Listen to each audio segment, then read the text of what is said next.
US પોલીસે એવા અહેવાલોને નકારી કાઢ્યા છે કે ગાયબ સિદ્ધો મુસેવાલાની હત્યા પાછળનો ગેંગસ્ટર કુલદીપ બરાર કેલિફોર્નિયામાં ગોળીબારની ઘટનામાં માર્યો ગયો હતો. કેલિફોર્નિયામાં ફેન્ટોમાં ફેનમોન અને હોલ્ડ એવન્યુમાં ગઈકાલે લડાઈમાં 2 માણસોને ગોળી વાગી હતી. તેમાંથી એકનું બાદમાં હોસ્પિટલમાં મોત થયું હતું, એમ યુએસ પોલીસે જણાવ્યું હતું.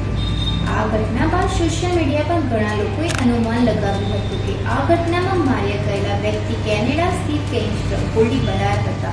કેટલાક સમાચાર એજન્સીઓએ પણ આ અહેવાલો લીધા હતા. ફેન્સો પોલીસ વિભાગે હવે અહેવાલો પર પ્રતિક્રિયા આપી છે અને કહ્યું છે કે તેઓ અસત્ય છે. એક પ્રશ્નના જવાબમાં લેફ્ટનન્ટ વિલિયમ જે ડીડ્યુએ કહ્યું, જો તમે ઓનલાઈન બળબડને કારણે પૂછપરછ કરી રહ્યા છો કે જે દાવો કરે છે કે શૂટિંગનો ભોગ બનેલો કુલદીપ બરાર છે, તો અમે પુષ્ટિ કરી શકીએ છીએ કે આ બિલકુલ સાચું નથી.